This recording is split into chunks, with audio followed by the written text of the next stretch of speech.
Professor Mahendra Singh भी हमारे साथ जुड़े हुए हैं, साथ ही साथ हमारे सहयोगी का इस वक्त रुख कर लेती हूं जो ग्राउंड जीरो पर मौजूद है, अभिषेक मिश्रा। इस वक्त बानेश्वर चौक जहां पर सबसे ज्यादा एक्शन नजर आ रहा है, नेपाल की राजधानी काठमांडू के बानेश्वर चौक पर अभिषेक मौजूद है। अभिषेक, इस वक्त क्या तस्वीर?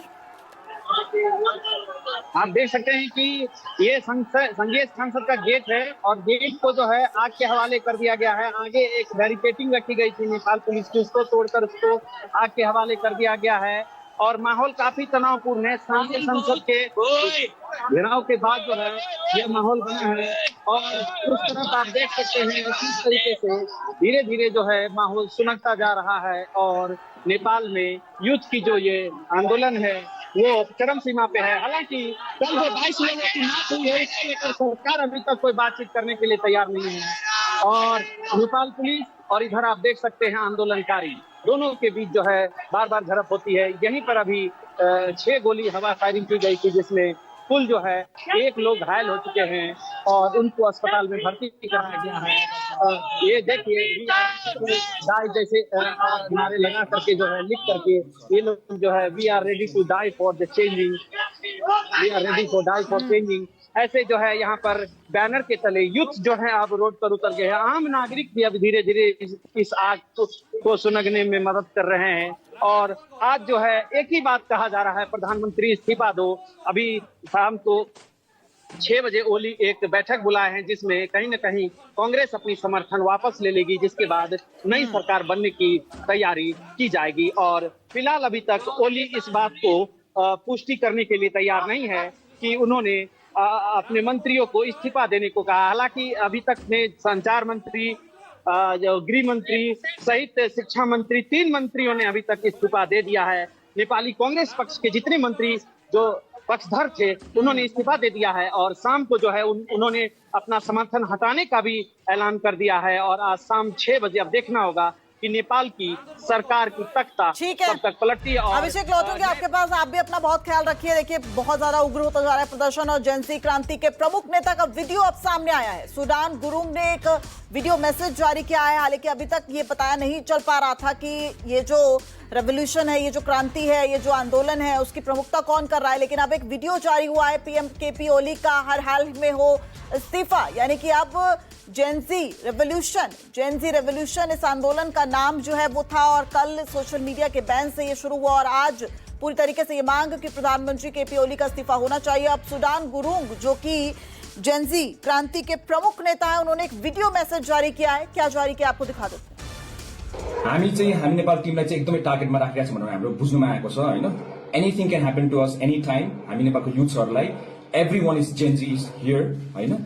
हामीलाई इफ इन केस केही तलमाथि भएको खण्डमा तलमाथि एकजना हाम्रो भलन्टियर्स, एकजना हाम्रो युथ्सलाई पनि तलमाथि भएको खण्डमा चाहिँ त्यसको जिम्मा चाहिँ नेपाल सरकारले लिनुपर्ने हुन्छ र यो आन्दोलन चाहिँ अझै तपाईले जारी राख्नुपर्ने हुन्छ है।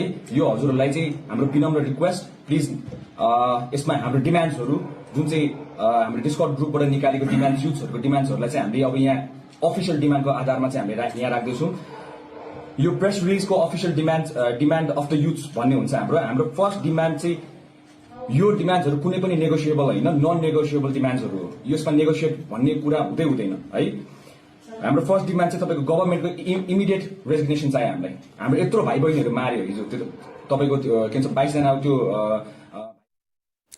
और देखिए अब डिमांड्स जो है वो भी सामने आ गई है, कुछ 5 मांगे जो है वो बताई जा रही हैं और ये जेनजी क्रांति के जो प्रमुख नेता हैं उन्होंने बताई है। इस वक्त मानव हमारे साथ जुड़ गया। मानव, क्या कुछ मांगे हैं और शायद यही आवाज सोशल मीडिया का यही जो जरिया था कि ये अपनी आवाज उठा ना पाए, इसको ही प्रधानमंत्री बंद करना चाहते थे?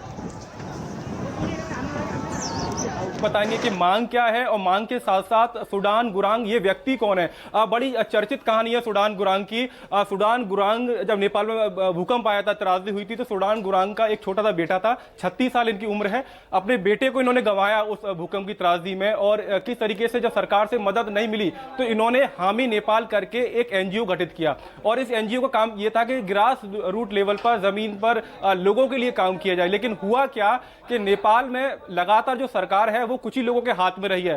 इस प्रोटेस्ट में हम एक मांग ये देख रहे हैं कि नेपो किड्स जो बड़े मंत्रियों के बेटे हैं वो आलीशान तरीके से रहते हैं, बड़ी बड़ी गाड़ियां हैं, बड़ा उनका रहन सहन है। इसको लेकर एक बड़ी कवायद और बड़ा आंदोलन शुरू हुआ। सूडान गुरांग का जो एनजीओ है हामी नेपाल, उसने ये कैंपेन शुरू किया था। सूडान गुरांग ही वो व्यक्ति हैं जो जमीन पर जा जाकर काठमांडू या बाकी जो सिविक बॉडीज हैं उसको लेकर बड़ी आवाज रिफॉर्म्स करने की इन्होंने आवाज उठाई थी। आपको एक आंकड़ा मैं देना चाहूंगा, वर्ल्ड बैंक का आंकड़ा है, नेपाल की जो जीडीपी है उसका 33% यानी 1/3 जो जीडीपी है वो इस पर निर्भर है कि जो नेपाली लोग नेपाल के बाहर रहते हैं वो जो पैसा भेजते हैं उस पर नेपाल की जीडीपी 33% निर्भर है। आप अंदाजा लगाइए, 33% बड़ा अमाउंट होता है एक छोटे से देश की जीडीपी का।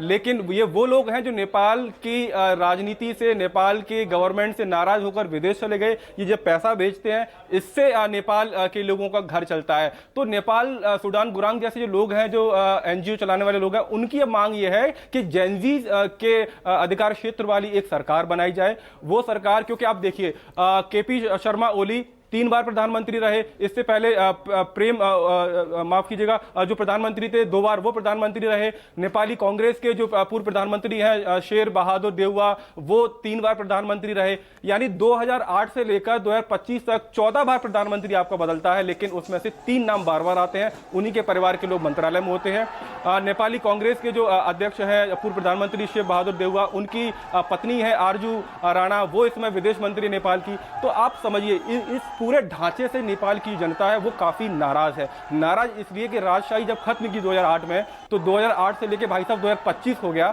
लेकिन नेपाल के हालात नहीं बदले, क्योंकि लोग लगातार छोड़ छोड़ के नेपाल को जा रहे हैं। 33% नेपाल की जीडीपी उस पैसे पर निर्भर है कि नेपाल के जो नागरिक बाहर रह रहे हैं वो पैसा भेजेंगे तब नेपालियों का घर चलेगा। तो अब कहीं ना कहीं सूडान गुरांग जैसे जो लोग हैं वो आवाज उठा रहे हैं। लंबे समय से सोशल मीडिया पर एक कैंपेन सूडान गुरांग ने चलाया, उन्होंने अपना बेटा एक त्रासदी में खोया, उसके बाद उन्होंने एक एनजीओ बनाया हामी नेपाल। तो इस तरीके से एक नाम है, चर्चित नाम है, और सिविक लेवल पर काफ़ी काम इन्होंने किया है। किसी राजनीतिक दल से ये जुड़े हुए नहीं रहे, हालांकि कुछ कैंपेन डिजाइन जरूर करते थे किसी पार्टी के लिए, लेकिन फिलहाल एक ऐसा नाम है जो इस पूरे जेनजी प्रोटेस्ट को लीड कर रहा है। लीड सिर्फ नेपाल में ही नहीं कर रहा है, हम भारत में खड़े होकर अपने दर्शकों को ये खबर बता रहे हैं कि एक सूडान गुरांग नाम का व्यक्ति नेपाल में बैठा हुआ है, अपने देश की सत्ता की उसने एक तरीके से जो पिलर्स है वो हिला के रख दिए हैं। वो इस बात पर हिला के रख दिए हैं कि नेपाल में बार बार कुछ ही परिवारों को सत्ता मिलती है।